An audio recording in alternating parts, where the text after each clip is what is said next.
ओ भाई, ये क्या कर दिया खेसारी लाल यादव जी ने। भोजपुरी इंडस्ट्री में अब तक कोई ऐसा सिनेमा नहीं बना है जो खेसारी लाल यादव ने कर दिया। आप सबको बता दूं कि यह मूवी का नाम है संघर्ष 2, जिनका टीजर आते ही यूपी, बिहार और झारखंड के साथ साथ पूरे देश और विदेशों में तहलका मचा दिया है।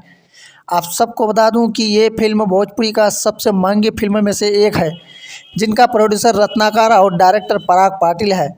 बताया जा रहा है कि इसमें कम से कम 50 करोड़ से ज़्यादा खर्च किया गया है, जो कि पहले भोजपुरी सिनेमा में ज़्यादा से ज़्यादा 5 से 6 करोड़ में एक सिनेमा बन जाता था। और दोस्तों, मैं आप सबको बता दूं कि इस सिनेमा में खेसारी लाल यादव हीरो और साउथ के मेगा श्री एक्ट्रेस नजर आने वाली है। यह फिल्म आप पूरे परिवार के साथ बैठकर देख सकते हैं, क्योंकि फिल्म पूरी तरह से साफ सुथरा बनाया गया है। इस फिल्म में आपको अलग अलग देशों का लोकेशन दिखाया जाएगा, क्योंकि इस फिल्म में खर्चा जो है बहुत ज़्यादा ही किया गया है। और यह फिल्म का शूटिंग लगभग 2019 से ही चल रहा था, जिसका अब पूरी तरह से फाइनल शूटिंग हो चुका है। ठीक है, तो दोस्तों फिलहाल यही अपडेट है। और जो एक्सपोज बिहार को सब्सक्राइब नहीं किए हैं, चैनल एक्सपोज बिहार को सब्सक्राइब कर लीजिए, क्योंकि भोजपुरी से जुड़ा हुआ हर खबर, हर अपडेट इस चैनल पर दिखाया जाता है।